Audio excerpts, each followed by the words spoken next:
Hello दोस्तों, मैं हूं अक्षय और आप देख रहे हैं अक्षय वन यूट्यूब चैनल।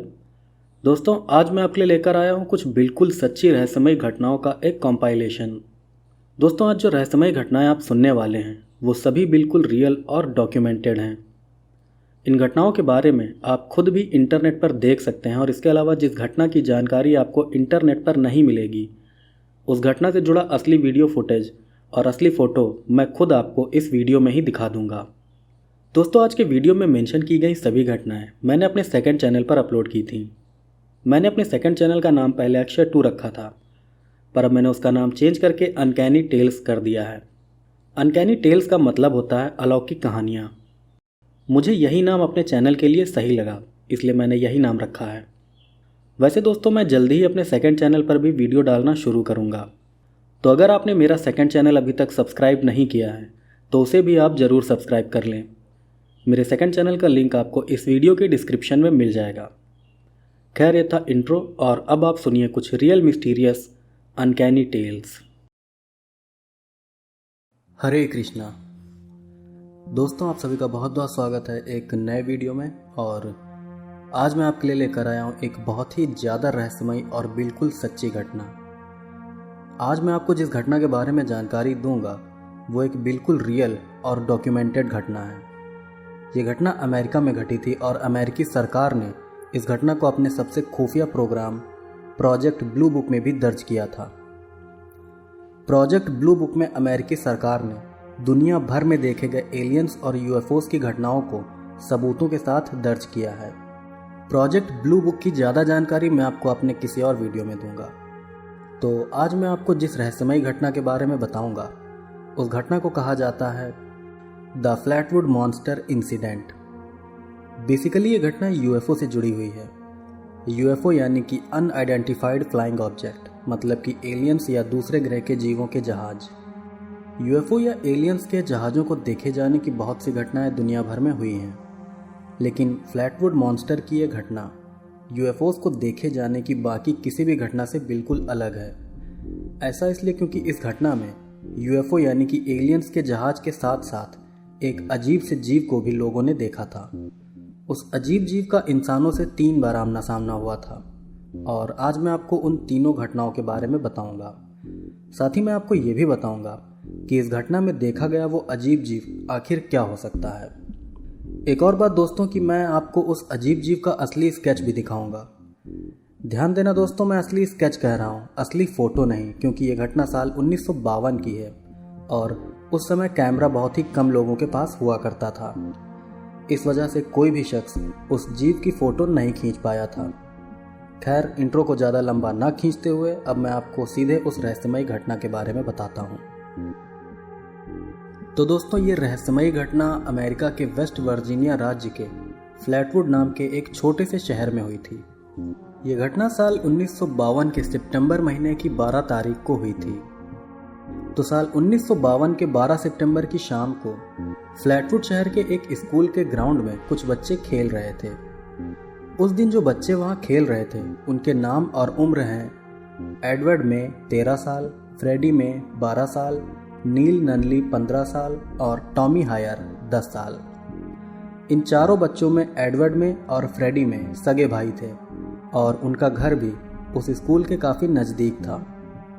तो ये चारों बच्चे साल 1952 की 12 सितंबर की शाम को फ्लैटवुड शहर के एक स्कूल के ग्राउंड में खेल रहे थे। उस समय तक सूरज ढलने लगा था और हल्का हल्का अंधेरा होना भी शुरू हो चुका था। फिर तभी खेलते खेलते उन बच्चों को अचानक से आसमान में उड़ता हुआ एक आग का गोला दिखाई देता है। वो आग का गोला आसमान से नीचे जमीन की तरफ गिर रहा होता है।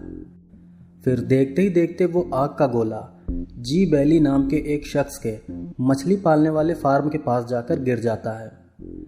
जिस जगह पर वो आग का गोला गिरा था वो जगह उन बच्चों से सिर्फ कुछ 100 मीटर की दूरी पर थी। ये घटना देखकर ग्राउंड में खेल रहे वो चारों बच्चे भागकर उस आग के गोले की तरफ जाने लगते हैं। एडवर्ड में और फ्रेडी में का घर स्कूल के बिल्कुल पास में ही था, इसलिए उस आग के गोले के पास जाने से पहले वो दोनों भाई अपनी माँ कैथलीन में को भी उस आग के गोले के बारे में बता देते हैं। बच्चों की ये बात सुनकर कैथलीन सोचने लगती हैं कि शायद कोई हवाई जहाज उस जगह पर क्रैश हो गया है। यही सोचकर कैथलीन अपने पास में ही रहने वाले एक नेशनल गार्ड यूजीन लेमन को भी इस घटना के बारे में जानकारी दे देती हैं। दोस्तों, अमेरिका में नेशनल गार्ड उनको कहा जाता है जो किसी भी इमरजेंसी या फिर युद्ध के हालात में फौरन ही सेना में ले लिए जाते हैं। आप इन्हें रिजर्व मिलिट्री फोर्स भी समझ सकते हैं। खैर, फिर कुछ ही देर में यूजीन लेमन, कैथलीन में, एडवर्ड में, फ्रेडी में, नील ननली, टॉमी हायर और इन सब के साथ कैथलीन में का पालतू कुत्ता रिची, ये सब के सब उस आग के गोले के गिरने वाली जगह की तरफ चल पड़ते हैं। फिर कुछ ही देर में वो सभी लोग आग के गोले के गिरने वाली जगह के पास पहुंच जाते हैं। जिस जगह वो आग का गोला गिरा था वो जगह बहुत सारे पेड़ों से घिरी हुई थी। फिर क्रैश वाली जगह पर पहुंचते ही उन सभी लोगों को कुछ दूरी पर पेड़ों के पीछे से एक लाल रंग की तेज रोशनी जलती बुझती हुई दिखाई देती है। उन लोगों को वहां पर कोई आग का गोला या जहाज वगैरह दिखाई नहीं देता है। उन्हें वहां पर सिर्फ एक लाल रंग की तेज लाइट दिखाई देती है, जिसके सोर्स के बारे में भी उनको कोई जानकारी नहीं होती है कि आखिर वो लाइट आ कहां से रही है। फिर जैसे ही कैथलीन, यूजीन और वो चारों बच्चे उस लाल रंग की लाइट की तरफ बढ़ने लगते हैं, वैसे ही अचानक उन सब के सामने एक बहुत ही अजीब सा जीव आकर खड़ा हो जाता है। उस अजीब जीव की लंबाई 10 फुट होती है। उसने काले रंग की धातु से बनी कोई अजीब सी ड्रेस पहनी होती है। उसके हाथों में बड़े बड़े पंजे होते हैं। उसकी आंखें चमकदार लाल रंग की होती हैं। और सबसे अजीब बात तो ये थी कि उस जीव के पैर नहीं थे, बल्कि वो जीव हवा में तैर रहा होता है। उस जीव को देखने से ऐसा लग रहा था कि जैसे उस जीव पर पृथ्वी का गुरुत्वाकर्षण बल या फिर ग्रेविटी काम ही ना कर रही हो। इसके अलावा उस जीव के आसपास से एक बहुत ही अजीब सी धुंध या गैस भी निकल रही थी। कैथलीन और यूजीन ने उस गैस की स्मेल को किसी एसिड की स्मेल जैसा बताया था। दोस्तों, इस समय आप अपनी स्क्रीन पर देख सकते हैं कि फ्लैटवुड मॉन्स्टर या फिर वो अजीब जीव दिखने में कैसा था।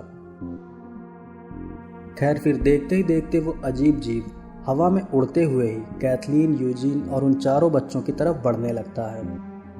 ये देखकर वो सभी लोग वहां से भाग निकलते हैं। इसके फौरन बाद ही कैथलीन पुलिस को इस घटना के बारे में जानकारी दे देती हैं। फिर जब पुलिस उस क्रैश साइट पर जाकर छानबीन करती है, तब वहां पर पुलिस को ना तो कोई लाल रंग की लाइट दिखाई देती है और ना ही 10 फुट लंबा कोई अजीब सा जीव। इसके बाद पुलिस इस घटना के ऊपर आगे कोई भी जांच पड़ताल नहीं करती है।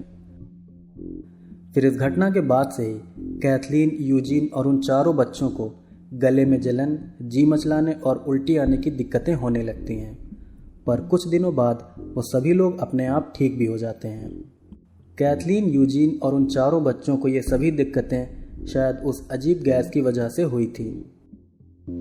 दोस्तों, ये थी फ्लैटवुड मॉन्स्टर को देखे जाने की पहली घटना। और यहाँ पर एक बात मैं आपको बता देना चाहूँगा कि इस अजीब जीव को सबसे पहले फ्लैटवुड शहर में ही देखा गया था, इसलिए इसका नाम फ्लैटवुड मॉन्स्टर रख दिया गया। तो अब मैं आपको फ्लैटवुड मॉन्स्टर का एक स्केच दिखाता हूँ। तो इस समय आप अपनी स्क्रीन पर फ्लैटवुड मॉन्स्टर का जो स्केच देख रहे हैं, वो कैथलीन में और यूजीन लेमन के बताए गए हुलिये के हिसाब से पुलिस ने तैयार किया था। इस अजीब जीव को देखे जाने की ये कोई एकमात्र घटना नहीं है, क्योंकि इस घटना के अलावा भी 2 और बार इस अजीब जीव का आमना सामना इंसानों से हुआ था। अब मैं आपको फ्लैटवुड मॉन्स्टर को देखे जाने की एक और घटना बताता हूँ। दरअसल साल 1952 की 12 सितंबर को हुई इस रहस्यमयी घटना के अगले ही दिन, यानी कि 13 सितंबर को, फ्लैटवुड मॉन्स्टर नाम के इस अजीब जीव का आमना सामना कुछ और लोगों से भी हुआ था। तो 13 सितंबर की रात को 10 बजे जॉर्ज स्निटोव्स्की और एडिथ स्निटोव्स्की नाम के हस्बैंड वाइफ अपने 1.5 साल के बेटे के साथ स्ट्रेंज क्रीक नाम की जगह से कार लेकर जा रहे थे। स्ट्रेंज क्रीक नाम की वो जगह फ्लैटवुड शहर से सिर्फ 30 किलोमीटर दूर है। जिस सड़क से एडिथ और जॉर्ज स्निटोव्स्की कार लेकर जा रहे थे, वो सड़क दोनों तरफ से घने जंगल से घिरी हुई थी। फिर स्ट्रेंज क्रीक नाम की उस जगह के पास ही अचानक से जॉर्ज की कार बंद पड़ जाती है। जॉर्ज बार बार कार को स्टार्ट करने की कोशिश करते हैं, लेकिन कार स्टार्ट नहीं होती है।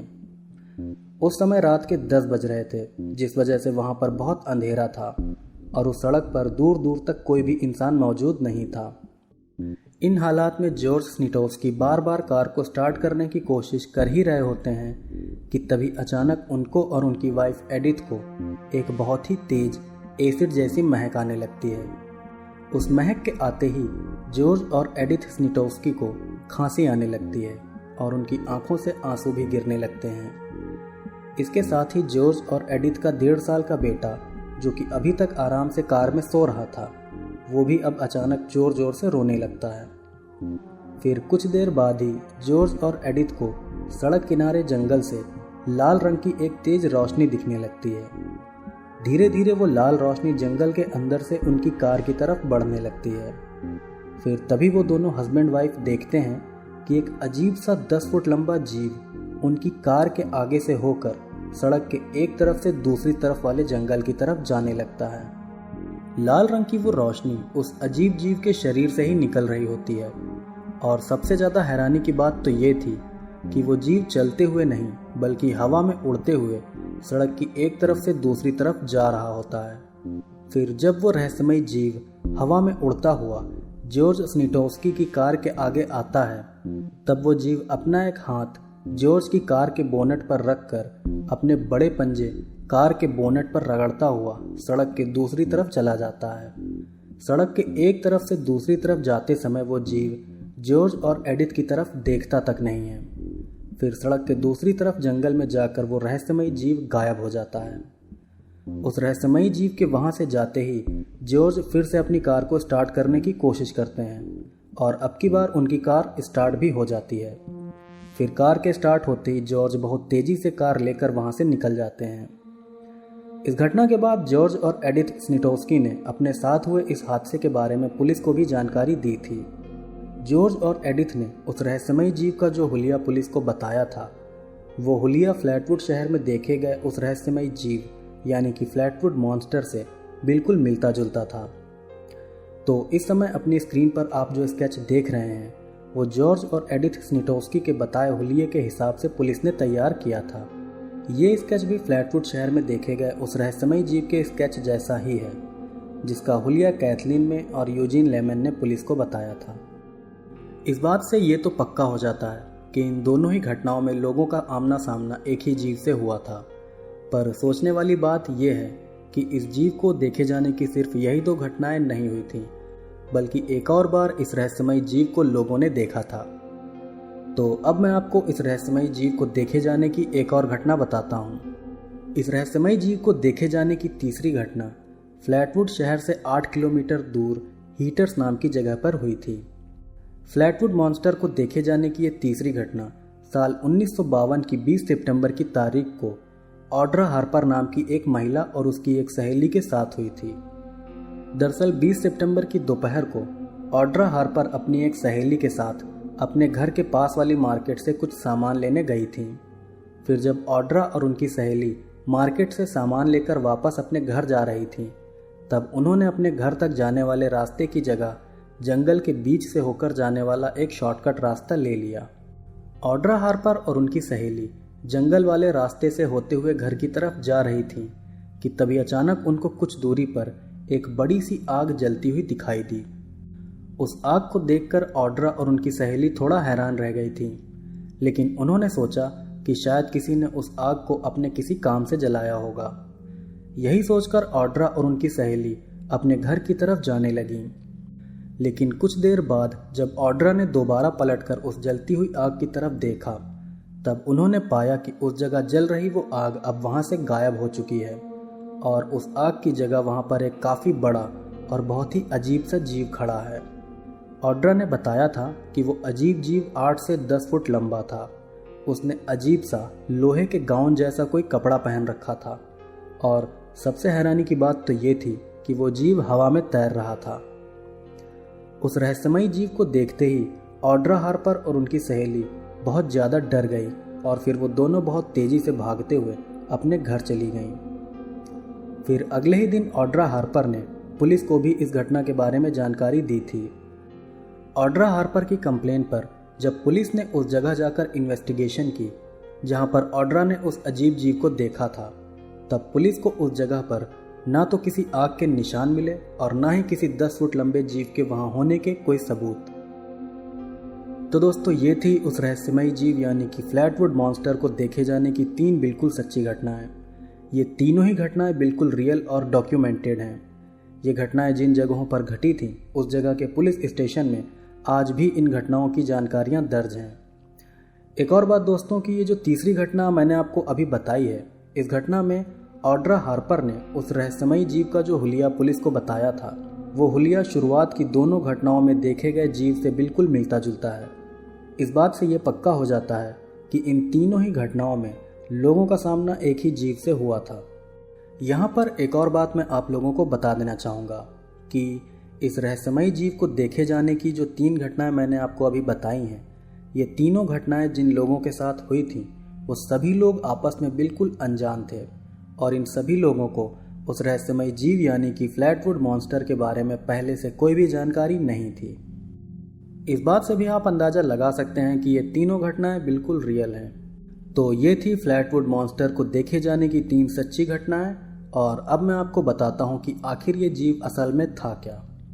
दरअसल दोस्तों फ्लैटवुड मॉन्स्टर को देखे जाने की ये तीनों घटनाएं साल 1952 में हुई थी और साल 1952 से सिर्फ 5 साल पहले ही यानी कि साल 1947 में अमेरिका में रॉसवेल यूएफओ क्रैश इंसिडेंट हुआ था। Roswell UFO crash incident America के इतिहास में यूएफओ यानी कि एलियन के जहाज के क्रैश होने की अब तक की सबसे बड़ी घटना है। ये घटना साल 1947 में अमेरिका के न्यू मैक्सिको राज्य में हुई थी। साल 1947 में अमेरिका के न्यू मैक्सिको राज्य में एक यूएफओ यानी कि एलियन का जहाज क्रैश हुआ था। उस क्रैश हुए यूएफओ में कई एलियन भी मौजूद थे जो कि उस क्रैश में मारे गए थे। हालांकि एक एलियन ऐसा भी था जो उस क्रैश में जिंदा बच गया था और जिंदा बचे उस एलियन को अमेरिकी मिलिट्री ने अपने कब्जे में ले लिया था। कुछ जानकार लोगों का मानना है कि जिंदा बचा वो एलियन ही फ्लैटवुड मॉन्स्टर है जो अमेरिका के वेस्ट वर्जीनिया राज्य के फ्लैटवुड शहर में देखा गया था।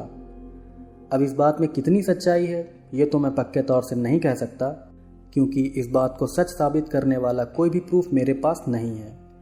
वैसे रॉसवेल यूएफओ क्रैश की ये घटना बहुत ही रोचक और रहस्यमयी है और मैं अपने आने वाले वीडियो में इस घटना के बारे में भी आपको डिटेल से जानकारी ज़रूर दूंगा। तो फ्लैटवुड मॉन्स्टर पर वापस आते हैं। तो जैसा कि मैंने आपको अभी बताया कि कुछ लोग फ्लैटवुड मॉन्स्टर को रॉसवेल यूएफओ क्रैश की घटना से जोड़कर देखते हैं, लेकिन मेरा मानना ये है कि इन दोनों घटनाओं में कोई भी संबंध नहीं है, क्योंकि रॉसवेल क्रैश की घटना में जो एलियन जिंदा बचा था उसको अमेरिकी गवर्नमेंट ने अपने कब्जे में ले लिया था। तो ऐसा तो हो ही नहीं सकता कि वही एलियन बाद में अमेरिका की मिलिट्री से आज़ाद होकर अमेरिका के ही दूसरे राज्यों में घूम रहा हो। वैसे अगर मैं अपनी राय दूं तो मुझे लगता है कि फ्लैटवुड मॉन्स्टर कुछ और नहीं बल्कि एक रेप्टिलियन जीव था। एक और बात मैं आपको बिल्कुल साफ तौर से बता देना चाहूँगा कि रेप्टिलियंस जीवों की हर प्रजाति एलियन नहीं है। मतलब कि हर रेप्टिलियन प्रजाति दूसरे ग्रह की नहीं है, बल्कि कई रेप्टिलियन प्रजातियां ऐसी भी हैं जो कि हम इंसानों के साथ साथ या शायद हम इंसानों से भी पहले से पृथ्वी पर रहती आई हैं।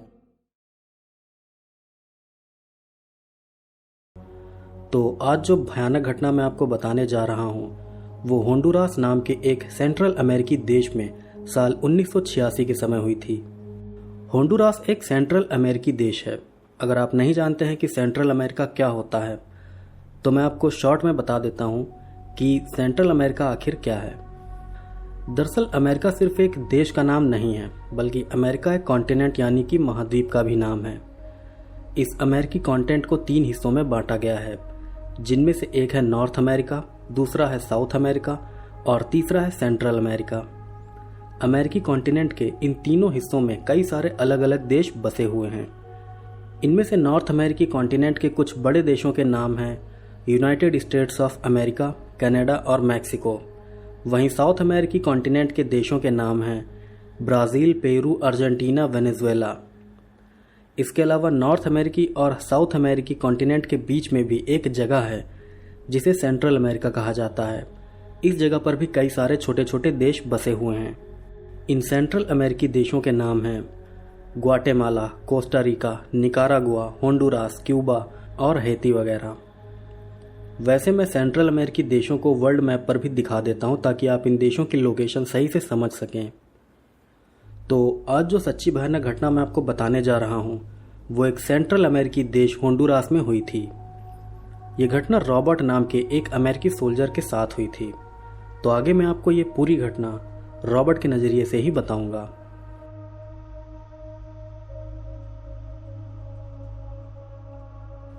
मेरा नाम रॉबर्ट है, मैं अमेरिका का रहने वाला हूँ और आज मैं आपको मेरे साथ हुई एक बहुत ही भयानक घटना बताने जा रहा हूँ। मैंने आपको अपना पूरा नाम नहीं बताया है और ना ही मैंने ये बताया है कि मैं अमेरिका के किस स्टेट में रहता हूँ। ऐसा इसलिए क्योंकि जो घटना मैं आज आपको बताने वाला हूँ उस तरह की घटना को हमारी गवर्नमेंट हर किसी से छुपा के रखती है। सिर्फ इतना ही नहीं बल्कि इस तरह की घटनाओं को छुपाने के लिए हमारी गवर्नमेंट अपने ही लोगों के साथ कुछ गलत भी कर सकती है। मैं कुछ भी बढ़ा चढ़ा कर नहीं बता रहा हूँ, बल्कि सिर्फ वही बता रहा हूँ जो मैंने खुद एक्सपीरियंस किया है। खैर, अब मैं आपको वो रहस्यमय घटना बताता हूँ जो कि मेरे साथ होंडुरास देश में हुई थी। तो ये बात साल 1986 की है। तब मैं यूनाइटेड स्टेट्स ऑफ अमेरिका की आर्मी में सोल्जर की पोस्ट पर सर्विस कर रहा था। उस समय यानी कि साल 1986 में ही मुझे एक सेंट्रल अमेरिकी देश होंडुरास भेजा गया था। दरअसल साल 1979 में होंडुरास के सबसे नज़दीकी देश निकारागुआ की सरकार गिर गई थी और वहां पर कम्युनिस्ट विचारधारा का एक हथियारबंद ग्रुप खड़ा हो गया था। उस हथियारबंद कम्युनिस्ट ग्रुप को सैंडिनिस्ट कहा जाता था, जिसे रशिया सपोर्ट कर रहा था। जबकि इस ग्रुप से लड़ने के लिए निकारागुआ में ही एक और हथियारबंद ग्रुप खड़ा हुआ था जिसे कॉन्ट्रास कहा जाता था। कॉन्ट्रास ग्रुप लोकतंत्र की विचारधारा को मानता था और इस ग्रुप को अमेरिका सपोर्ट कर रहा था। कुल मिलाकर निकारागुआ की हालत भी वियतनाम जैसे ही हो गई थी। जैसे वियतनाम वॉर के दौरान वियतनाम में दो हथियारबंद ग्रुप बन गए थे, जिनमें से एक ग्रुप वियतनाम में कम्युनिज्म चाहता था जबकि दूसरा ग्रुप वियतनाम में लोकतंत्र चाहता था। उन दोनों में से लोकतंत्र की विचारधारा वाले ग्रुप को अमेरिका सपोर्ट कर रहा था, जबकि कम्युनिज्म की विचारधारा वाले ग्रुप को रशिया सपोर्ट कर रहा था। ठीक इसी तरह निकारागुआ में भी कम्युनिस्ट विचारधारा वाले ग्रुप सैंडिनिस्ट को रशिया सपोर्ट कर रहा था, जबकि लोकतंत्र की विचारधारा वाले ग्रुप कॉन्ट्रास को अमेरिका सपोर्ट कर रहा था। तो साल 1979 में निकारागुआ की सरकार गिरने के बाद से ही वहां पर सत्ता को लेकर सैंडिनिस्ट और कॉन्ट्रास में खूनी लड़ाइयां चल रही थीं। ये लड़ाई काफ़ी सालों तक चली थी। फिर इसी दौरान साल 1986 में अमेरिका ने निकारागुआ के कॉन्ट्रास ग्रुप की मदद के लिए अपनी आर्मी की एक बटालियन निकारागुआ देश के पास मौजूद होंडुरास देश में भेजी थी। होंडुरास निकारागुआ का सबसे नज़दीकी देश था जो कि अमेरिका को अपनी ज़मीन से कॉन्ट्रास की मदद करने दे रहा था। और जो अमेरिकी बटालियन होंडुरास देश में कॉन्ट्रास की मदद करने गई थी, उस बटालियन के सिपाहियों में से एक सिपाही मैं भी था। हमारी बटालियन को होंडुरास में रियो कोको नदी के पास निकारागुआ के बॉर्डर के बिल्कुल नज़दीक तैनात किया गया था। दरअसल रियो कोको सेंट्रल अमेरिका में बहने वाली एक ऐसी नदी है जो होंडुरास और निकारागुआ देशों को अलग अलग करती है। रियो कोको नदी होंडुरास और निकारागुआ देशों के बीच का ऑफिशियल बॉर्डर है और हमारी बटालियन को होंडुरास में उसी नदी के पास ही तैनात किया गया था। होंडुरास में हमारी बटालियन का मेन काम रियो कोको नदी के पास एक छोटा सा हवाई अड्डा बनाना था ताकि ज़रूरत पड़ने पर अमेरिकी एयरफोर्स के लड़ाकू जहाज निकारागुआ पे हमला कर सकें। हमारी बटालियन में सैनिकों के साथ साथ एयरपोर्ट बनाने वाली कंस्ट्रक्शन टीम भी आई थी। फिर होंडुरास पहुंचकर हमारी कंस्ट्रक्शन टीम ने रियो कोको नदी के पास एयरपोर्ट बनाने का काम शुरू कर दिया।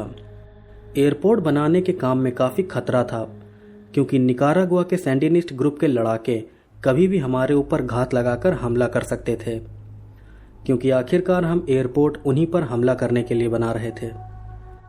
सैंडिनिस्ट लड़ाकों के किसी भी हमले से निपटने के लिए हमारी बटालियन के जवान हमेशा तैयार रहते थे।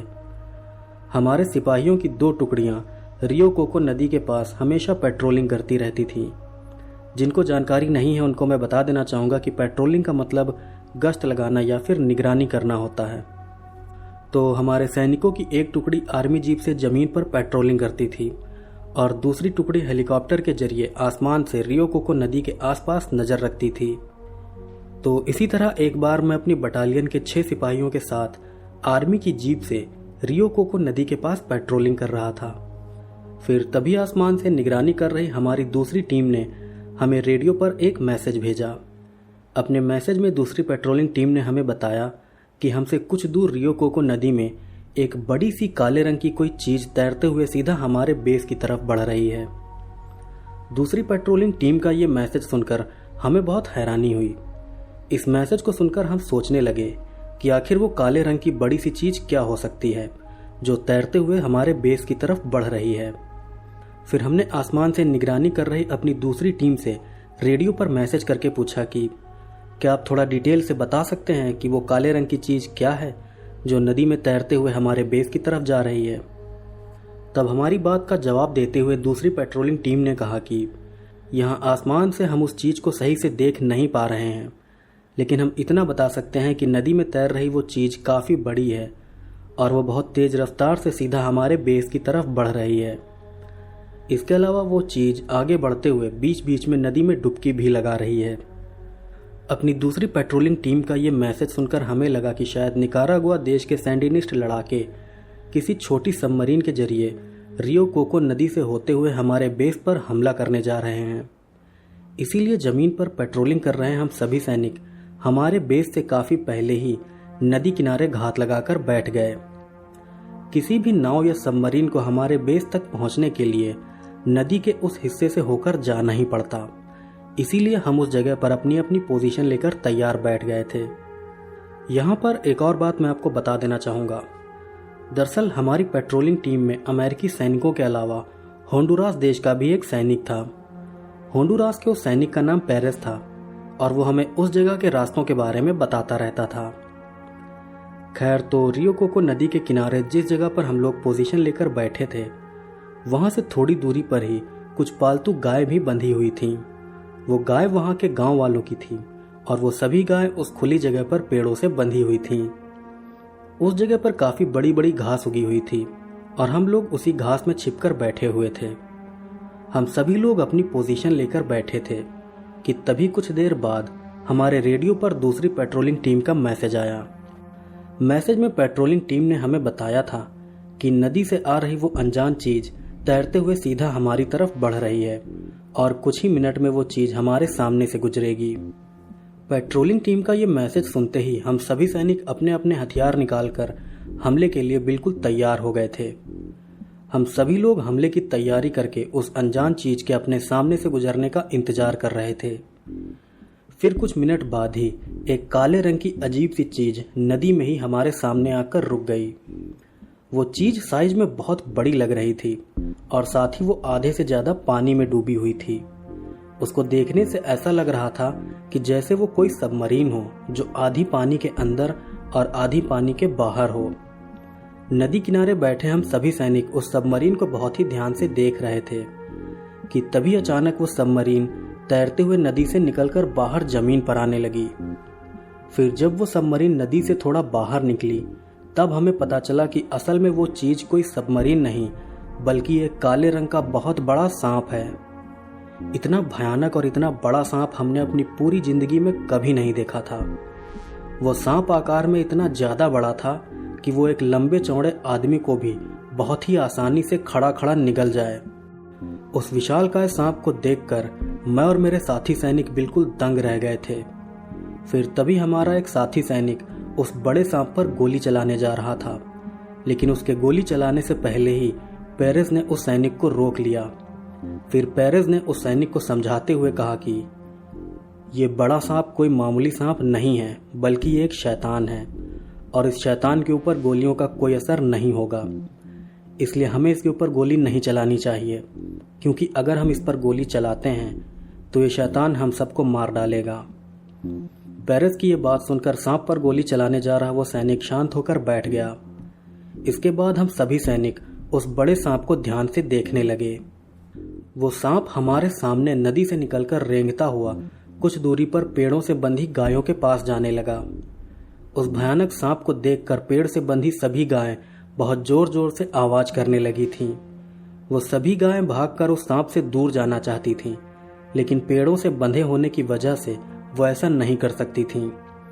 फिर वो सांप रेंगता हुआ उन गायों के पास गया और अपना फन उठाकर उन गायों को देखने लगा। इसके बाद अचानक उस सांप ने अपना भारी भरकम सर एक गाय के ऊपर दे मारा।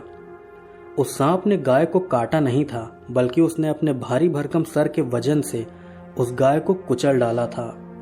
उस सांप ने इतनी ताकत से गाय को कुचला था कि उस गाय के शरीर की कई हड्डियां भी टूट गई थीं। उस गाय की हड्डियां टूटने की आवाज हम सभी सैनिकों को सुनाई दी थी। फिर गाय को कुचलने के बाद वो सांप उस गाय को पूरा का पूरा निगल गया। जिस तरह कोई नॉर्मल सांप किसी चूहे को निगलता है, ठीक उसी तरह वो भयानक सांप भी उस बड़ी गाय को बहुत ही आसानी से निगल गया था। ये पूरा नज़ारा हम सभी सैनिक देख रहे थे और ये सब देखने के बाद भी हमें अपनी आंखों पर विश्वास नहीं हो रहा था। खैर, फिर उस गाय को निगलने के बाद वो सांप रेंगता हुआ वापस नदी में चला गया। उस विशालकाय सांप के नदी में जाने के बाद हम सभी सैनिक उस जगह पर गए जहां से वो सांप रेंग कर गुजरा था। वहां जाकर हमने अपने कदमों से जमीन को नापते हुए उस सांप के साइज का एक अंदाजा लगाया। फिर काफी नापजोख करने के बाद हम सभी लोग इस नतीजे पर पहुंचे कि नदी से निकला वो विशालकाय सांप लंबाई में कम से कम 75 फुट और चौड़ाई में लगभग 8 फुट डायमीटर का रहा होगा। इतना लंबा चौड़ा सांप मैंने अपनी जिंदगी में पहले कभी नहीं देखा था और ना ही मैंने कभी सोचा था कि ऐसे किसी भयानक सांप से कभी मेरा पाला भी पड़ सकता है। खैर, हम सभी सैनिक नदी किनारे खड़े होकर उस भयानक सांप के बारे में बातें कर रहे थे कि तभी पेरेस ने हम लोगों से कहा कि हमें यहाँ से चले जाना चाहिए, क्योंकि हो सकता है कि वो सांप फिर से यहाँ पर शिकार करने आए। पेरेस की यह बात हम सभी को बहुत सही लगी, इसीलिए हम लोग वापस से अपनी जीप की तरफ जाने लगे। फिर जैसे ही हम अपनी जीप में बैठे, वैसे ही हमारी दूसरी पेट्रोलिंग टीम ने रेडियो पर मैसेज करते हुए हमसे कहा कि क्या आप लोगों को नदी में काले रंग की वो चीज दिखाई दी? अपनी दूसरी पेट्रोलिंग टीम के इस सवाल पर हमने उन्हें भी उस बड़े सांप के बारे में बता दिया। हमारी बात सुनकर दूसरी पेट्रोलिंग टीम के सैनिक भी बिल्कुल हैरान रह गए थे। फिर अपनी दूसरी पेट्रोलिंग टीम को इस घटना के बारे में बताने के तुरंत बाद हमने अपने सीनियर ऑफिसर्स को भी अपने साथ हुई इस घटना के बारे में बता दिया। तब जैसे ही हमने अपने सीनियर्स को इस घटना के बारे में बताया, वैसे ही उन्होंने हम सबको तुरंत वापस बेस पर लौटने का ऑर्डर दे दिया। ऑर्डर मिलते ही हम सभी सैनिक वापस अपने मिलिट्री बेस पर लौट गए। फिर जब हम सब बेस पहुंचे, तब हमने देखा कि वहां पर यूएस आर्मी के कई बहुत ही हाई रैंक के ऑफिसर्स भी आए हुए हैं। इसके अलावा वहां पर होंडुरास आर्मी के भी कई हाई रैंक के ऑफिसर्स आए हुए थे। ये सब देखकर मैं समझ गया था कि अब हमारे साथ कुछ तो गलत होने वाला है। फिर यूएस आर्मी और होंडुरास आर्मी के सभी हाई रैंक ऑफिसर्स ने एक एक करके हमारी पेट्रोलिंग टीम के सभी सैनिकों से पूछताछ की और साथ ही उन्होंने हमें धमकाया भी। उन सभी हाई रैंक ऑफिसर्स ने हमें अपने साथ हुई इस घटना के बारे में किसी से भी ना बताने को कहा। साथ ही उन्होंने हमें उस बड़े सांप के बारे में किसी से जिक्र तक न करने को कहा था। हम सभी सैनिक समझ गए थे कि हमारे साथ एक बहुत ही क्लासिफाइड घटना हुई है और अब हमें इस घटना से जुड़ी कोई भी बात किसी से नहीं बतानी है और साथ ही हमें अपना मुंह भी हमेशा के लिए बंद रखना होगा। सबसे अजीब बात तो ये थी कि सिर्फ एक बड़े से सांप को देख लेने मात्र से ही हमारा अपना आर्मी डिपार्टमेंट हमारे साथ किसी दुश्मन की तरह बर्ताव करने लगा था। हमारे हाई रैंक ऑफिसर्स ने हमें बहुत धमकाया था। उन्होंने हमारे परिवार को भी नुकसान पहुंचाने की धमकी दी थी। ये बात मुझे बहुत बुरी लगी थी। जितना डर मुझे उस बड़े सांप से नहीं लगा था, उससे ज्यादा डर तो मुझे अपने ही डिपार्टमेंट से लगने लगा था। खैर, फिर कुछ दिनों बाद ही हमारी पेट्रोलिंग टीम के सभी सैनिकों को वापस अमेरिका भेज दिया गया और अमेरिका में भी हमारी ड्यूटी बहुत ही दूर दूर और बहुत ही वीरान जगहों पर लगा दी गई। इस घटना के बारे में मैंने कई सालों तक किसी को कुछ भी नहीं बताया था, क्योंकि मुझे डर था कि अगर मैं इस घटना के बारे में किसी को बताऊंगा तो शायद मेरी अपनी गवर्नमेंट ही मेरी और मेरे परिवार वालों की जान की दुश्मन बन जाए।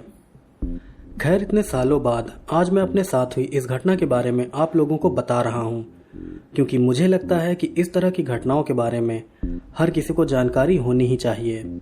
और वैसे भी अब मेरी उम्र काफ़ी हो चुकी है और मेरी फैमिली भी मुझसे अलग रहती है, इसलिए मुझे अब अपनी गवर्नमेंट से ज़्यादा डर भी नहीं लगता है।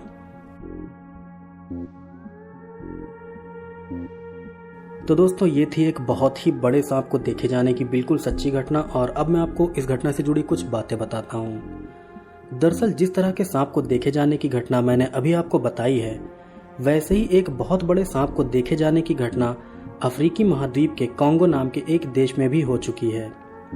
कॉन्गो में जिन लोगों ने उस विशालकाय सांप को देखा था, उन लोगों ने उसकी एक फ़ोटो भी खींची थी, और वही फ़ोटो इस समय आप अपनी स्क्रीन पर देख भी सकते हैं। ये उस विशालकाय सांप की बिल्कुल रियल फ़ोटो है। और एक बात मैं आपको बता दूं कि इस फ़ोटो में उस सांप के अगल बगल जो झाड़ियां आप देख रहे हैं, वो असल में बड़े बड़े पेड़ हैं। इस बात से आप अंदाज़ा लगा सकते हैं कि फ़ोटो में दिख रहा वो सांप कितना बड़ा होगा। दोस्तों, मैंने काफ़ी पहले ही इस विशालकाय सांप के ऊपर वीडियो बना दिया था, और अगर आपने अभी तक वो वीडियो नहीं देखा है तो मैं इस वीडियो के डिस्क्रिप्शन में अपने उस वीडियो का लिंक दे दूंगा। उस लिंक के जरिए आपको इस फोटो में दिख रहे सांप के बारे में सही जानकारी मिल जाएगी।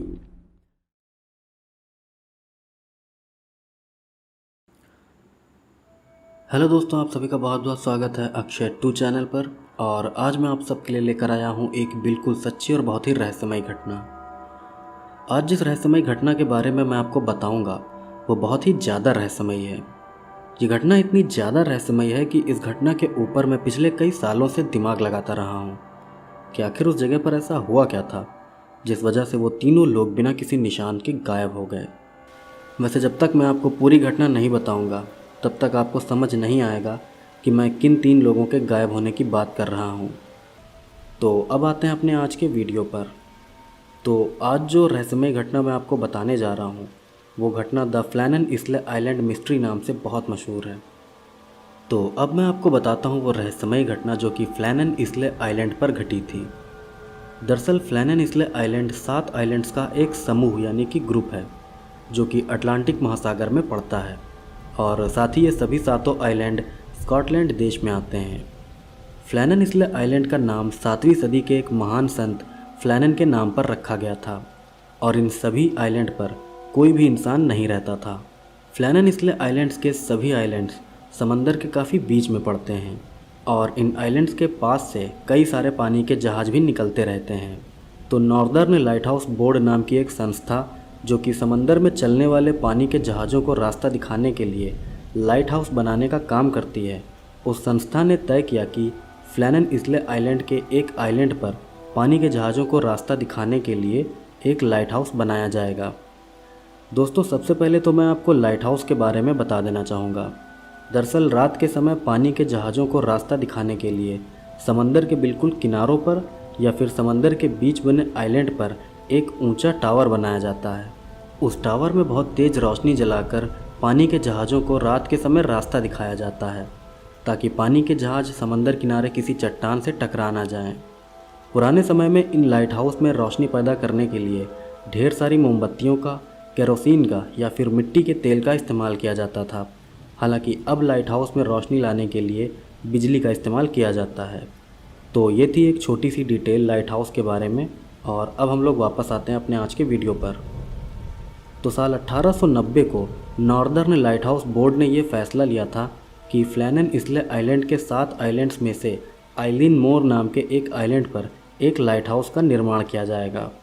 आइलिन मोर आइलैंड समंदर के सबसे बीच में था, इसीलिए लाइट हाउस बनाने के लिए इसी आइलैंड को चुना गया था।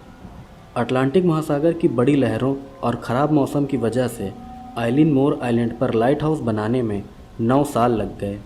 साल 1899 में आइलिन मोर आइलैंड पर लाइट हाउस बनकर तैयार हो पाया था। उस लाइट हाउस को चलाने के लिए 3 लोगों की ज़रूरत पड़ती थी, इसलिए साल 1900 की 7 दिसंबर की तारीख को पहली बार उस लाइट हाउस को चलाने के लिए 3 लोगों को आइलिन मोर आइलैंड पर भेजा गया था। जिन 3 लोगों को लाइट हाउस चलाने के लिए उस आइलैंड पर भेजा गया था, उनके नाम थे डोनाल्ड मैकार्थर, थॉमस मार्शल और James Ducat. Northern lighthouse board के सुपरिटेंडेंट रॉबर्ट म्यूरहेड खुद इन तीनों लोगों को आइलिन मोर आइलैंड पर बने लाइट हाउस तक छोड़ने गए थे। रॉबर्ट म्यूरहेड तीनों लोगों को उस आइलैंड पर छोड़कर वापस किनारे पर चले गए थे। रॉबर्ट म्यूरहेड वो आखिरी शख्स थे जिन्होंने डोनाल्ड मैकार्थर, थॉमस मार्शल और जेम्स डुकार्ट को जिंदा देखा था। दरअसल आइलिन मोर आइलैंड पर बने उस लाइट हाउस में उन तीनों लोगों के लिए 20 दिन का राशन पानी रखा हुआ था और 20 दिन के पहले ही उन तीनों के लिए दोबारा से राशन पानी वगैरह भेज दिया जाता। आइलिन मोर आइलैंड पर बने लाइट हाउस में काम करने वाले उन तीनों लोगों का यानी कि डोनाल्ड, थॉमस और जेम्स का बाकी की दुनिया से किसी भी तरह का कोई संपर्क नहीं था। वो तीनों लोग उस वीरान आइलैंड पर 20 दिनों तक बिल्कुल अकेले रहने वाले थे। 20 दिनों के बाद नॉर्दर्न लाइट हाउस बोर्ड के कुछ लोग उन तीनों लोगों के लिए राशन पानी लाते और उसके बाद फिर से उन तीनों लोगों को लाइट हाउस पर ड्यूटी करने के लिए उस वीरान आइलैंड पर बिल्कुल अकेला छोड़ दिया जाता। तो घटना यह है कि साल 1900 की 7 दिसंबर की तारीख को रॉबर्ट म्यूरहेड नाम का एक शख्स डोनाल्ड मैकार्थर, थॉमस मार्शल और जेम्स डुकार्ट को उस वीरान आइलैंड पर छोड़कर चला जाता है। इसके बाद उन तीनों लोगों के बारे में किसी को भी कोई खबर नहीं मिलती है, क्योंकि वो तीनों लोग ऐसे आइलैंड पर रहकर काम कर रहे थे जहाँ से उनका पूरी दुनिया से किसी भी तरह का कोई भी संपर्क नहीं रह गया था। उस लाइट हाउस में कुछ गलत हुआ है, इस बात की जानकारी सबसे पहले अमेरिका के एक पानी के जहाज़ ने दी थी। दरअसल अमेरिका का एक सामान ले जाने वाला पानी का जहाज़ अमेरिका के फिलाडेल्फिया राज्य से स्कॉटलैंड के एडिनबर्ग शहर में बने लीथ नाम के एक बंदरगाह की तरफ जा रहा था। साल 1900 की 15 दिसंबर की रात को अमेरिका से आ रहा वो पानी का जहाज़ स्कॉटलैंड देश के फ्लैनन इसले आइलैंड के पास से होकर गुजरा था, लेकिन उस जहाज़ के क्रू मेंबर को फ्लैनन इसले आइलैंड पर बने लाइट हाउस में कोई भी रोशनी दिखाई नहीं दी थी।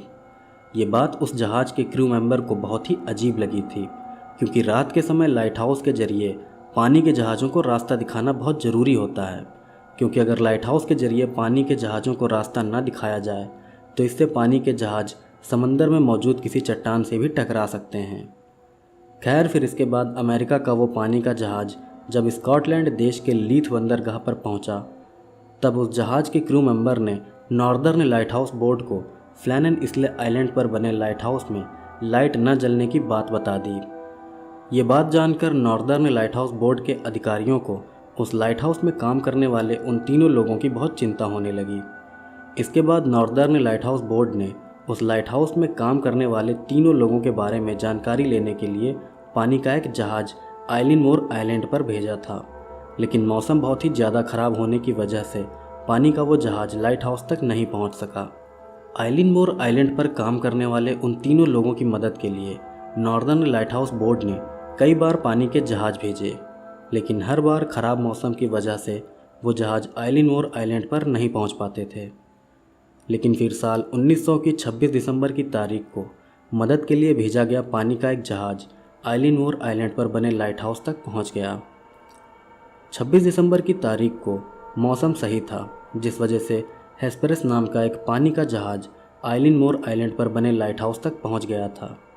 फिर हेस्पेरस जहाज़ के कैप्टन जिम हार्वी ने हेस्पेरस जहाज़ के हॉर्न को बजाया ताकि लाइट हाउस में मौजूद तीनों लोग लाइट हाउस से बाहर आ जाएं, लेकिन कई बार हॉर्न बजाने के बाद भी लाइट हाउस से कोई भी बाहर नहीं आया। तब हेस्पेरस जहाज़ के कैप्टन जिम हार्वी ने एक छोटी नाव के जरिए जोसेफ मूर नाम के एक शख्स को ये पता लगाने के लिए लाइट हाउस पर भेजा कि आखिर लाइट हाउस से कोई बाहर क्यों नहीं निकल रहा।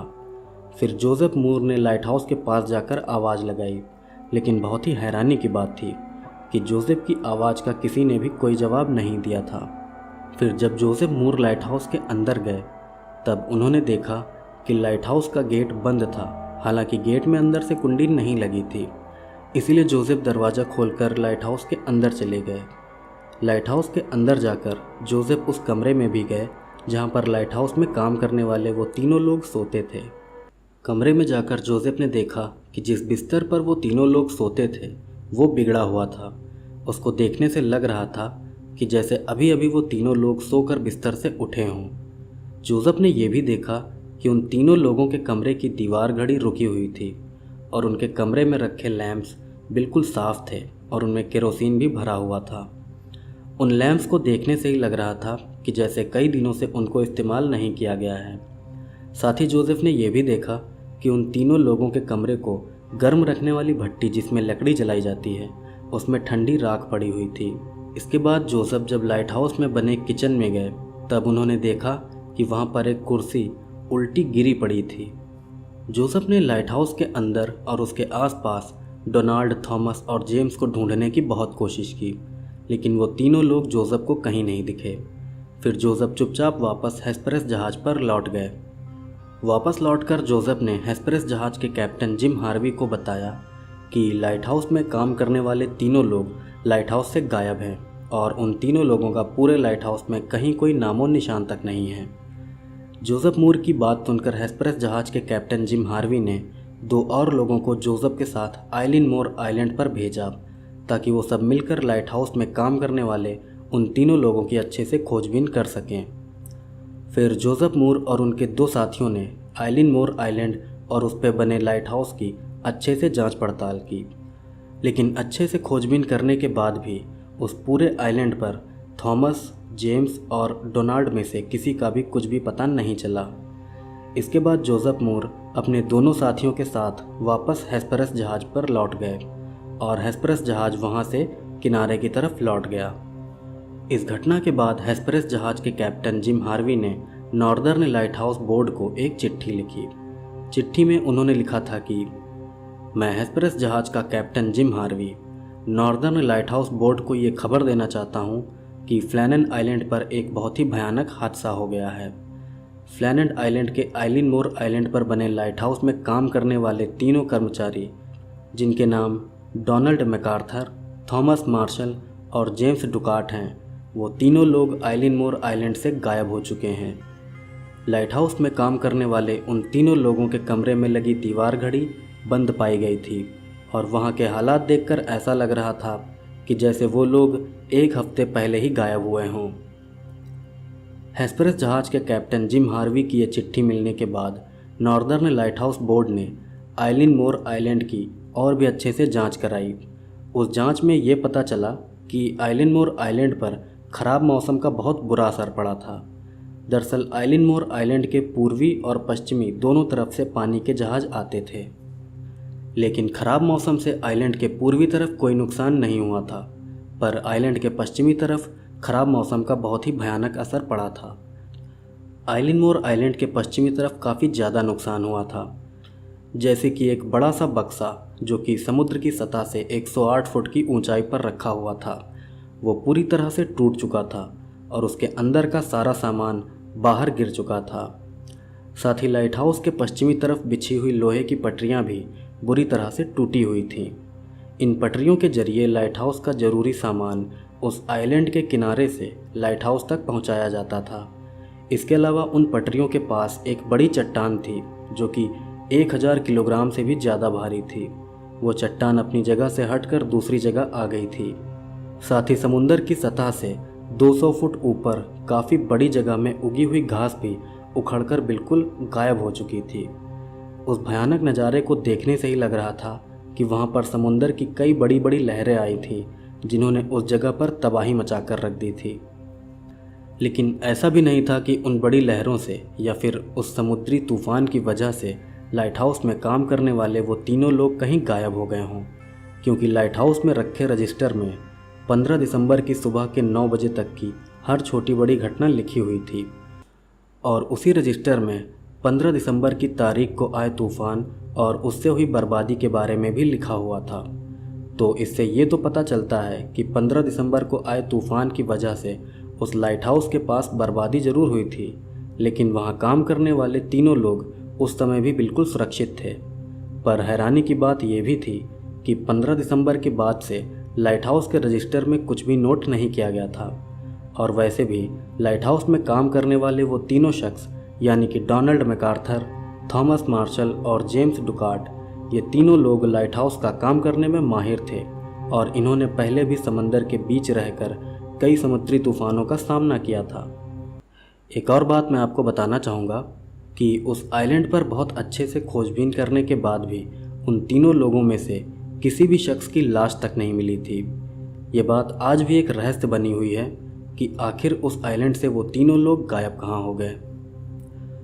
तो अगर मैं आपको शॉर्ट में इस घटना के बारे में बताऊं तो बात यह है कि साल 1900 में स्कॉटलैंड के एक द्वीप यानी कि आइलैंड पर बने एक लाइट हाउस में 3 लोगों की ड्यूटी लगती है। वो तीनों लोग उस आइलैंड से कहीं नहीं जा सकते थे और उन तीनों लोगों का पूरी दुनिया से कोई कांटेक्ट भी नहीं था। फिर कुछ दिनों तक अपनी ड्यूटी करने के बाद लाइट हाउस में काम करने वाले वो तीनों लोग अचानक उस आइलैंड से गायब हो जाते हैं। काफ़ी जांच पड़ताल करने के बाद भी उन तीनों का कुछ भी पता नहीं चलता। इसी घटना को कहा जाता है द फ्लैनन इसले लाइट हाउस मिस्ट्री। दोस्तों, मैंने आपको अभी फ्लैनन इसले आइलैंड लाइट हाउस की घटना के बारे में जानकारी दी है और अब मैं आपको कुछ ऐसी थ्योरीज बताना चाहूँगा जो इस रहस्यमयी घटना के बारे में दी जाती हैं। दरअसल दोस्तों, जब कोई रहस्य या घटना अनसुलझी रह जाती है तब लोग उस घटना के बारे में कुछ थ्योरीज देते हैं ताकि वो इस बात का अंदाज़ा लगा सकें कि वो घटना किस तरह से घटी होगी। तो फ्लैनन इसले लाइट हाउस से उन 3 लोगों के गायब होने वाली इस घटना के बारे में भी लोग कुछ थ्योरीज देते हैं जो कि कुछ इस तरह हैं। सबसे पहली थ्योरी जो इस घटना के बारे में दी जाती है वो ये है कि लाइट हाउस में काम करने वाले वो तीनों लोग आइलैंड के बिल्कुल किनारे पर किसी बात की वजह से आपस में झगड़ गए होंगे और फिर फिसलकर वो तीनों लोग समंदर में गिर गए होंगे। दूसरी थ्योरी जो इस घटना के बारे में दी जाती है वो ये है कि उन तीनों लोगों में से कोई एक पागल हो गया होगा और उसने बाकी 2 लोगों को मारकर समंदर में फेंक दिया होगा और बाद में वो खुद भी समंदर में कूद गया होगा। तीसरी थ्योरी इस घटना के बारे में ये दी जाती है कि वो तीनों लोग लाइट हाउस में काम करते समय समुद्री तूफान की चपेट में आ गए होंगे और वो तीनों समुंदर में ही डूब गए। ये तीनों नॉर्मल थ्योरीज़ हैं जो कि इस घटना के बारे में दी जाती हैं। इन थ्योरीज़ के अलावा भी कुछ थ्योरीज़ हैं जो कि इस घटना के बारे में दी जाती हैं। जैसे कि कुछ लोगों का मानना है कि लाइट हाउस में काम करने वाले उन तीनों लोगों को समंदर से निकला कोई बड़ा सा राक्षस खा गया। इसके अलावा कुछ लोग ये भी मानते हैं कि उन तीनों लोगों को एलियंस यानी कि दूसरी दुनिया के जीवों ने उठा लिया होगा। इस तरह की अजीब बातें भी इस रहस्यमयी घटना के बारे में कही जाती हैं। अब मैं आपको कुछ और बातें बताना चाहूँगा जो कि थ्योरीज नहीं बल्कि सच हैं। दरअसल दोस्तों, फ्लैनन इसले आइलैंड को स्कॉटलैंड देश के लोग श्रापित मानते हैं। उनका मानना है कि इन आइलैंड्स पर कभी एक रात भी नहीं गुजारनी चाहिए क्योंकि इन आइलैंड पर आत्माओं का बसेरा है। इसके अलावा इस घटना के बारे में एक आदमी ने यह भी कहा था कि उसने आत्माओं से भरी एक नाव को आइलिन मोर आइलैंड की तरफ जाते देखा था। उस शख्स का मानना है कि उस नाव की आत्माओं ने ही उन तीनों लोगों को गायब कर दिया। इस घटना के बारे में बताई गई इन सारी बातों में कितनी सच्चाई है ये तो भगवान ही जानते हैं, लेकिन एक बात तो सच है कि ये घटना बहुत ही ज़्यादा रहस्यमयी है और ये बात भी सच है कि इस घटना की सच्चाई अब कभी भी सामने नहीं आ पाएगी। दोस्तों, फ्लैनन इसले लाइट हाउस की यह घटना इतनी ज़्यादा रहस्यमयी थी कि इस घटना के ऊपर हॉलीवुड में कई मूवीज़ भी बन चुकी हैं, जैसे कि द वैनिशिंग और द लाइट हाउस। ये दोनों ही मूवी बहुत अच्छी हैं और ये मूवी इस रहस्यमयी घटना के बारे में डायरेक्टर की सोच का एक बहुत ही बेहतरीन नज़रिया पेश करती हैं। मैं आपको इन मूवीज़ के ट्रेलर के लिंक अपने वीडियो के डिस्क्रिप्शन में दे दूँगा। मैं आपको ख़ास तौर से सजेस्ट करना चाहूँगा कि आप लोग एक बार द लाइट हाउस मूवी को ज़रूर देखें। ये मूवी बहुत ही ज़्यादा क्रीपी है और साथ ही आप इस मूवी को देखकर इस बात का अंदाज़ा भी लगा पाएंगे कि आखिर फ्लैनन इसले आइलैंड की वो घटना कैसे घटी होगी।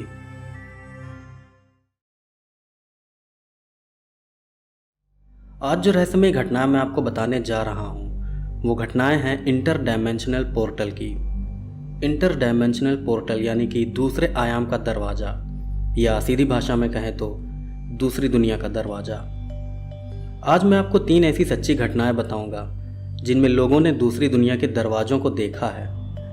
इन घटनाओं के बारे में बताने के साथ साथ मैं आपको दूसरी दुनिया के दरवाज़ों की कुछ रियल फ़ोटोज़ भी दिखाऊंगा और इससे भी बढ़कर मैं आपको दूसरी दुनिया के दरवाजे का एक असली वीडियो भी दिखाऊंगा। तो प्लीज़ आप लोग इस वीडियो को लास्ट तक ज़रूर देखना। तो इंटर डायमेंशनल पोर्टल या दूसरे आयाम के दरवाजे को देखे जाने की पहली घटना जो मैं आपको बताने जा रहा हूँ वो अमेरिका में रहने वाली एक लड़की ने शेयर की थी। तो आगे मैं आपको उसी लड़की के नज़रिए से ये पूरी घटना बताऊंगा जिसने ये घटना पोस्ट की थी।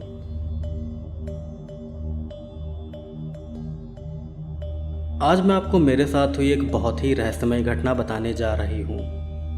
मैं आपको अपना नाम नहीं बता सकती क्योंकि इससे मेरे लिए बहुत प्रॉब्लम हो सकती है, लेकिन मैं ये ज़रूर बता सकती हूँ कि मैं अमेरिका के विस्कॉन्सिन राज्य की रहने वाली हूँ और ये घटना भी मेरे साथ विस्कॉन्सिन राज्य के बाराबू शहर के क्रेजी हॉर्स कैंप ग्राउंड में हुई थी।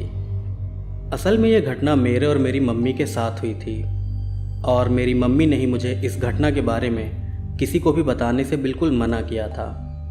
ऐसा इसलिए क्योंकि मेरी मम्मी जानती थी कि ये घटना इतनी ज़्यादा रहस्यमयी और अजीब है कि अगर मैं किसी को भी इस घटना के बारे में बताऊंगी तो वो शख्स मेरी बात पर विश्वास करने के बजाय मुझे पागल समझेगा। खैर, अब मैं आपको वो घटना बताती हूँ जो मेरे और मेरी मम्मी के साथ हुई थी। ये घटना हमारे साथ साल 2008 में हुई थी। उस समय मैं 16 साल की थी। दरअसल साल 2008 में एक बार मैं और मेरी मम्मी अमेरिका के विस्कॉन्सिन राज्य के एक नेशनल पार्क में कैंपिंग करने गए थे। जिस नेशनल पार्क में हम कैंपिंग करने गए थे, मैं आपको उस नेशनल पार्क का नाम नहीं बता सकती क्योंकि इससे भी मुझे परेशानी हो सकती है। तो साल 2008 की एक शाम को मैं और मेरी मम्मी विस्कॉन्सिन राज्य के एक जंगल में कैंपिंग करने गए थे।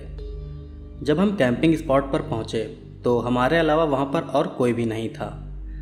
ये बात काफ़ी अजीब थी, लेकिन हमने इस पर ज़्यादा ध्यान नहीं दिया। फिर पार्किंग में कार खड़ी करने के बाद हम लोग कैंपिंग का सामान लेकर जंगल के अंदर चले गए। जंगल के थोड़ा अंदर जाते ही हमें कैंप लगाने के लिए सही जगह भी मिल गई। फिर हमने उसी जगह पर अपना टेंट लगा लिया और कैंप फायर भी जला ली। कैंप लगाते लगाते हमें रात के 8 बज गए थे। फिर थोड़ी देर बातचीत करने के बाद मैं और मम्मी रात का खाना खाकर अपने टेंट में सोने चले गए। मैं आराम से टेंट में सो रही थी, पर फिर रात को 2 बजे अचानक मेरी नींद खुल गई। नींद खुलते ही मैंने देखा कि हमारे टेंट के अंदर बहुत सारी मकड़ियाँ आ गई हैं। वो मकड़ियाँ हमारे टेंट में इधर से उधर भाग रही थीं। ये देखकर मैं बहुत घबरा गई। फिर मैंने तुरंत मम्मी को नींद से जगाया।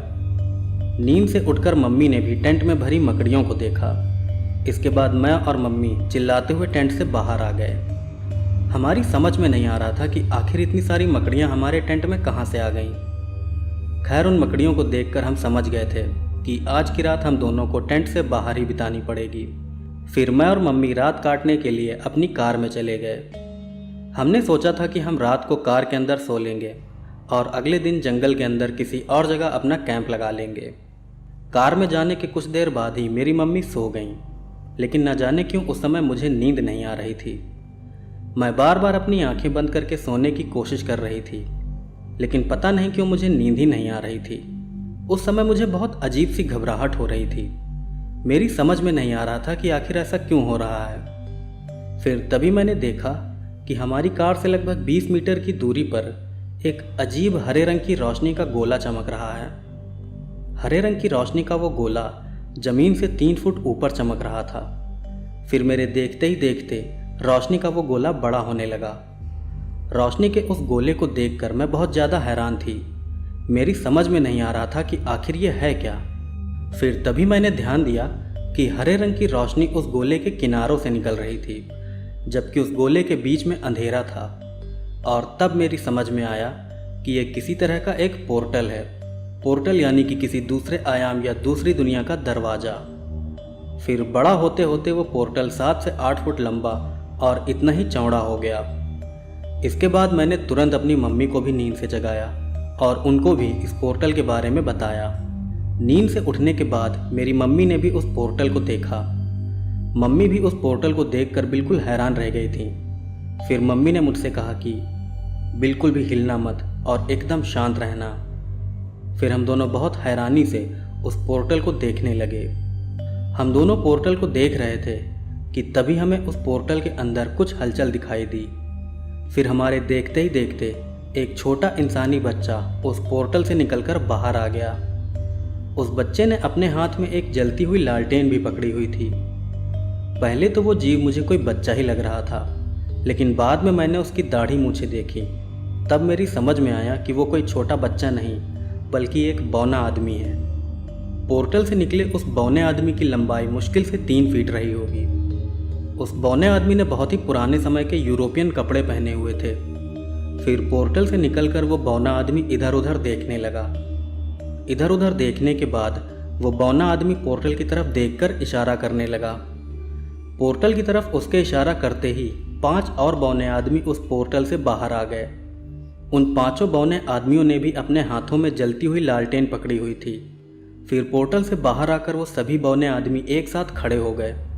उनको देखने से ऐसा लग रहा था कि जैसे वो सब आपस में कुछ बातें कर रहे हों। फिर कुछ देर साथ में खड़े रहने के बाद पोर्टल से निकले वो 5 बौने आदमी जंगल के अंदर चले गए।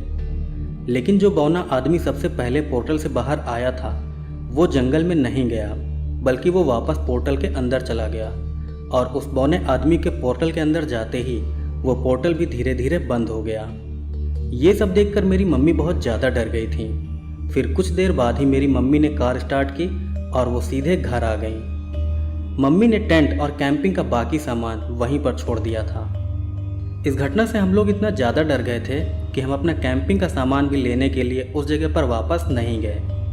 पहले मैं पैरानॉर्मल चीज़ों जैसे भूत प्रेत एलियंस वगैरह पर बिल्कुल भी विश्वास नहीं करती थी, लेकिन इस घटना के बाद मैं जान गई हूँ कि इस दुनिया में ऐसी बहुत सी चीज़ें हैं जिनके बारे में हम इंसानों को बहुत ही कम जानकारी है।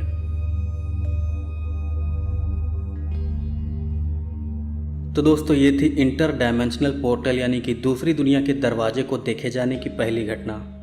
इस घटना को पोस्ट करने वाली लड़की ने बताया था कि वो पोर्टल दिखने में हरे रंग का था।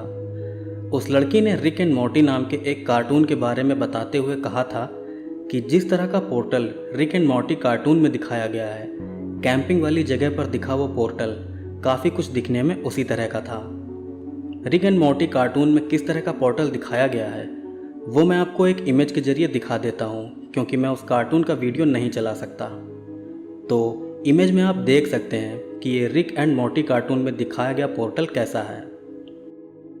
तो अब मैं आपको दूसरी घटना बताता हूँ जिसमें एक लड़की ने एक इसी तरह के पोर्टल को देखा था। रहस्यमयी पोर्टल को देखे जाने की दूसरी घटना कैलिफोर्निया में रहने वाली एक लड़की के साथ हुई थी। उस लड़की ने बताया था कि वो कैलिफोर्निया के ऐसे हिस्से में रहती है जहाँ पर कई पहाड़ और जंगल हैं, और ये घटना भी उसके साथ तब हुई थी जब वो अपने घर जा रही थी। लड़की ने बताया था कि एक बार वो अपने बॉयफ्रेंड के साथ कार से अपने घर जा रही थी। तब घर जाते समय अचानक उसकी नज़र सामने एक पहाड़ पर पड़ी। तब उसने देखा कि पहाड़ पर एक हरे रंग का अजीब सा दरवाजे जैसा कुछ दिखाई दे रहा है। पहले उस लड़की ने सोचा कि शायद उसे आंखों का धोखा हुआ है, लेकिन फिर उसने अपने बॉयफ्रेंड से भी पूछा कि क्या उसे पहाड़ पर हरे रंग का कोई दरवाज़ा दिखाई दे रहा है। तब उसके बॉयफ्रेंड ने बताया कि उसे भी वो हरा दरवाज़ा दिखाई दे रहा है। इसके बाद उस लड़की ने अपने फ़ोन से उस दरवाजे की एक फ़ोटो खींच ली। वो लड़की उस दरवाजे का वीडियो भी बनाने वाली थी, लेकिन उससे पहले ही वो अजीब दरवाज़ा अचानक से गायब हो गया। लड़की ने बताया था कि यह घटना उसके साथ साल 2021 में घटी थी। तो ये थी इंटर डायमेंशनल पोर्टल को देखे जाने की दूसरी घटना। और अब मैं आपको उस अजीब पोर्टल की वो फ़ोटो दिखाता हूँ जो कि इस घटना को बताने वाली लड़की ने खींची थी। तो इस समय आप अपनी स्क्रीन पर उस रहस्यमय पोर्टल की फ़ोटो देख सकते हैं। तो दोस्तों, ये थी रहस्यमय पोर्टल को देखे जाने की 2 घटनाएं। और अब मैं आपको तीसरी ऐसी घटना बताता हूं जिसमें एक कपल का सामना ऐसे ही एक रहस्यमय पोर्टल से हो गया था। ये घटना अमेरिका में रहने वाले एक हस्बैंड वाइफ के साथ हुई थी, और उन हस्बैंड वाइफ ने अपने मोबाइल फ़ोन से उस रहस्यमय पोर्टल की कुछ फ़ोटोज़ खींची थी, और साथ ही उन्होंने उस पोर्टल का एक वीडियो भी बनाया था। तो इस घटना को बताने के बाद मैं आपको उस रहस्यमय पोर्टल की फ़ोटोज़ दिखाऊंगा, और साथ ही मैं आपको उस पोर्टल का एक असली वीडियो भी दिखाऊंगा। तो अब मैं आपको ये घटना उस शख्स के नज़रिए से बताऊंगा जिसने इस घटना को शेयर किया था।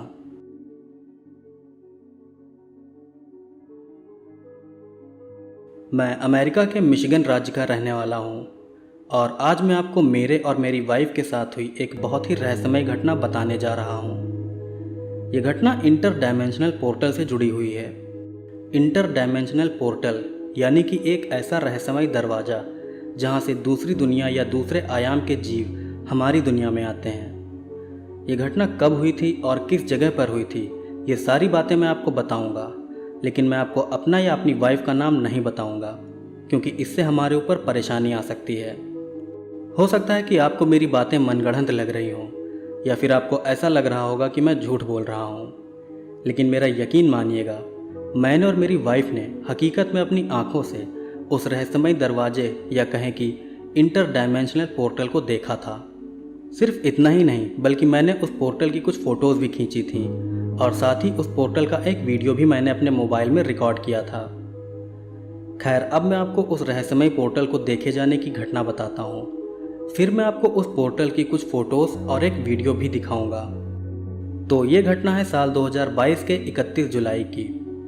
उस दिन मेरा 40वां जन्मदिन था, मतलब उस दिन मैं 40 साल का हो गया था।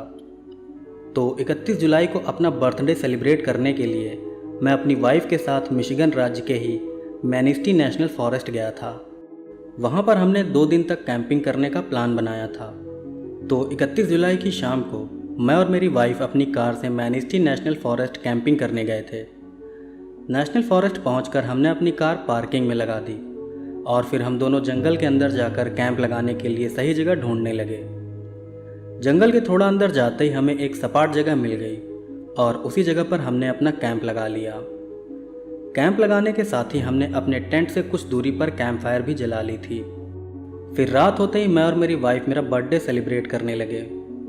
हम लोग अपने साथ केक, बियर और खाने पीने का काफ़ी सामान लेकर गए थे। बर्थडे सेलिब्रेट करने के बाद हमने खाना खाया और फिर हम अपने टेंट में जाकर सो गए। मैं टेंट में आराम से सो रहा था कि तभी रात के 2 बजे न जाने क्यों मेरी वाइफ मुझे नींद से जगाने लगी। नींद से उठते ही मैंने अपनी वाइफ से कहा कि क्या हुआ, इतनी रात को मुझे क्यों जगा रही हो? तब मेरी वाइफ ने मुझसे डरते हुए कहा कि हमारे टेंट के पास कुछ अजीब हो रहा है। अपनी वाइफ की ये बात सुनकर मैं बिल्कुल चौंक गया। मैं सोचने लगा कि आखिर इतनी रात को हमारे टेंट के पास क्या अजीब हो सकता है। फिर मैं और मेरी वाइफ अपने टेंट से बाहर निकल आए। मेरी वाइफ उस समय बहुत डरी हुई थी और टेंट से बाहर आते ही उसने जंगल के एक तरफ इशारा करते हुए मुझसे कहा कि वो देखो। फिर जब मैंने अपनी नज़र उस तरफ घुमाई जिस तरफ मेरी वाइफ इशारा कर रही थी, तब मैंने देखा कि वहाँ पर एक अजीब सा सफ़ेद रंग की रोशनी का गोला चमक रहा है। उस रोशनी के गोले को देखकर मैं बिल्कुल हैरान रह गया था। इस तरह की अजीब रोशनी मैंने पहले कभी नहीं देखी थी। फिर तभी मेरी वाइफ ने मुझे बताया कि वो टॉयलेट करने गई थी और जब वो टॉयलेट करके वापस आ रही थी तभी उसे ये अजीब चमकदार रोशनी दिखाई दी। वो रोशनी दिखने में किसी छोटी रिंग लाइट जैसी लग रही थी। उसको देखने से ऐसा लग रहा था कि जैसे वो रोशनी गोल गोल घूम रही हो। फिर घूमते घूमते रोशनी का वो गोला बड़ा होने लगा। बड़ा होते होते रोशनी का वो गोला 8 फुट के डायमीटर का हो गया। अब रोशनी का वो गोला 8 फुट लंबा और 8 फुट चौड़ा हो गया था। रोशनी का वो रहस्यमय गोला भले ही बड़ा हो गया था, लेकिन उसके अंदर अभी भी अंधेरा ही दिखाई दे रहा था।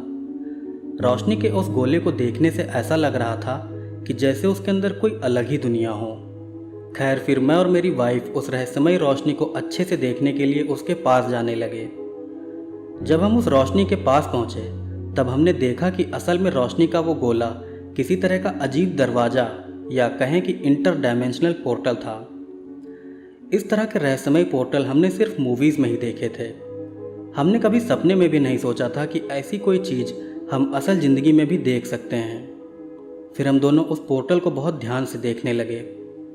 उस पोर्टल के अंदर हमें एक अलग ही दुनिया दिखाई दे रही थी। पोर्टल के अंदर की उस दुनिया को देखकर हम दोनों बहुत ही ज़्यादा हैरान थे। हम दोनों बहुत हैरानी से उस पोर्टल को देख रहे थे कि तभी अचानक उस पोर्टल के अंदर एक बड़ा सा इंसानी काला साया आ गया। वो काला साया पोर्टल के अंदर खड़ा होकर सीधा हमारी तरफ देख रहा था। वो काला साया बहुत लंबा था।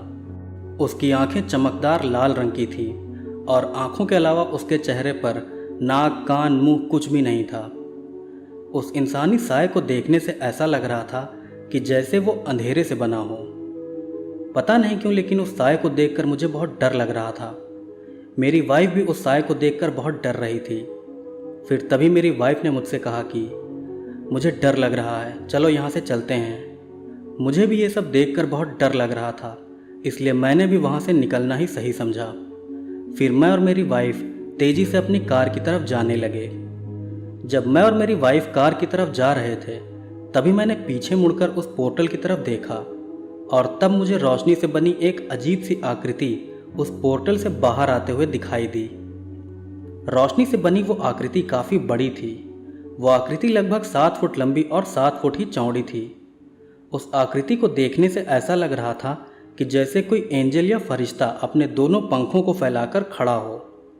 मैं जानता हूँ कि आपको मेरी बात बहुत ही अजीब लग रही होगी, लेकिन सच में वो आकृति दिखने में किसी एंजल जैसी ही लग रही थी। पोर्टल से निकली उस आकृति को देखकर मैं बिल्कुल हैरान रह गया था। यही नहीं बल्कि मेरी वाइफ ने भी उस आकृति को पोर्टल से बाहर आते देखा था। फिर तभी मैंने देखा कि पोर्टल से निकली वो आकृति हवा में उड़ते हुए हमारे पीछे आ रही है। ये देखकर हम दोनों बहुत घबरा गए और फिर हम दोनों तेज़ी से भागते हुए पार्किंग में खड़ी अपनी कार के पास चले गए। पार्किंग में पहुंचते ही हम दोनों अपनी कार में बैठकर वहां से जाने लगे। कार मैं चला रहा था और जैसे ही मैं कार स्टार्ट करके कुछ दूर चला, वैसे ही मेरी वाइफ ने मुझसे कहा कि रुको रुको रुको, वो देखो वो चीज़ पार्किंग में ही रुक गई है। अपनी वाइफ की बात सुनकर मैंने कार रोक दी। फिर मेरी वाइफ ने दोबारा मुझसे कहा कि हमारे साथ हुई इस घटना के बारे में अगर हम किसी को बताएंगे तो कोई भी हमारी बात का विश्वास नहीं करेगा, इसलिए हमें इस चमकती हुई आकृति का वीडियो बना लेना चाहिए ताकि हम लोगों को इस घटना के बारे में बताने के साथ साथ इस घटना का सबूत भी दे सकें।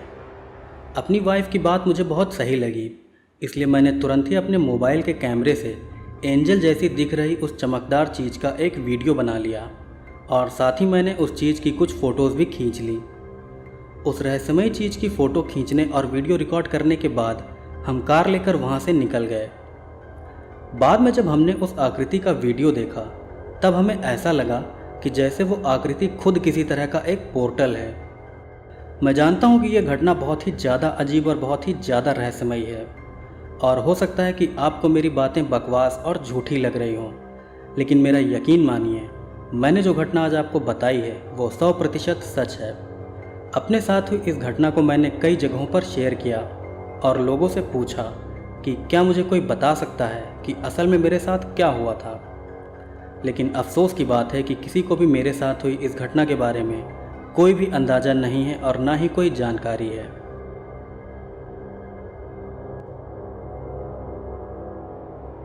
तो दोस्तों, ये थी इंटर डायमेंशनल पोर्टल या कहें कि दूसरी दुनिया के रहस्यमय दरवाजे को देखे जाने की तीसरी घटना। और अब मैं आपको उस पोर्टल की कुछ असली फ़ोटोज़ और वीडियो दिखाता हूँ। तो अब देखिए उस पोर्टल की कुछ असली फ़ोटोज़ और video.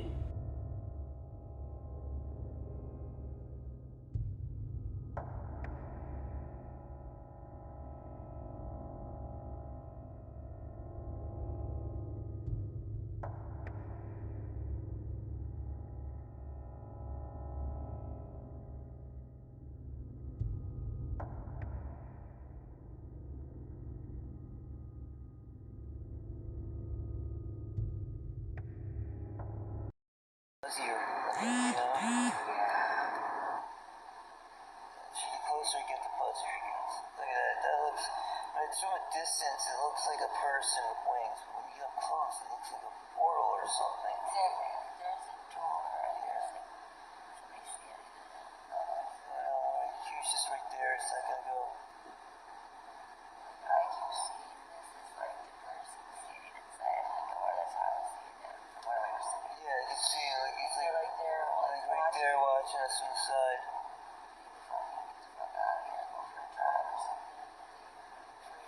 That's pretty too. That's all pretty too.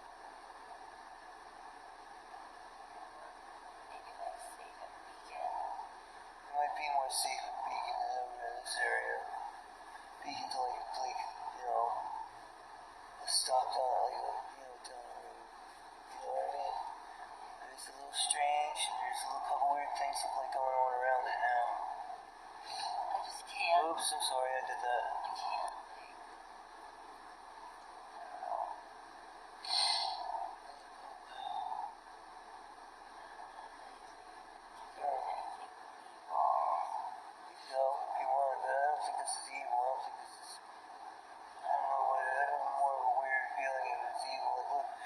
See these dots right here?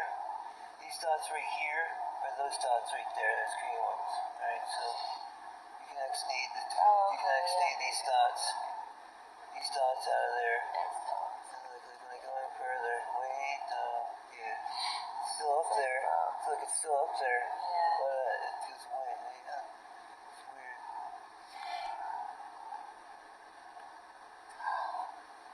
Who invites this shit? Who invites this stuff to us?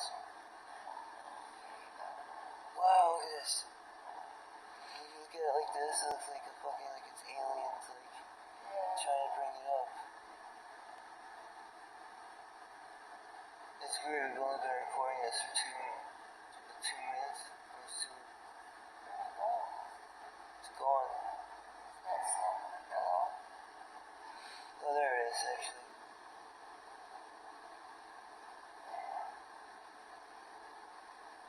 There it was. Be a transsexual dandy. तो दोस्तों ये थी inter dimensional portal या कहें कि दूसरी दुनिया के दरवाज़ों को देखे जाने की 3 सच्ची रहस्यमयी घटनाएं। और अब मैं आपको इन घटनाओं के बारे में कुछ बातें बताता हूं। दरअसल दोस्तों मुझे लगता है कि दूसरे डायमेंशन के रहस्यमयी जीव इंटर डायमेंशनल पोर्टल या कहें कि इन रहस्यमयी दरवाज़ों से हमारे डायमेंशन में आते जाते रहते हैं। इस तरह के रहस्यमयी पोर्टल की और भी बहुत सी घटनाएँ दुनिया भर में हो चुकी हैं। वैसे भी दोस्तों अमेरिका के जंगलों में बहुत ही ज़्यादा रहस्यमयी घटनाएं होती रहती हैं। कई रिसर्चर्स का मानना है कि इन घटनाओं के पीछे क्रिप्टिड क्रीचर्स का हाथ है, जबकि कुछ रिसर्चर्स ये मानते हैं कि इन घटनाओं के पीछे एलियंस यानी कि दूसरी दुनिया के जीवों का हाथ है।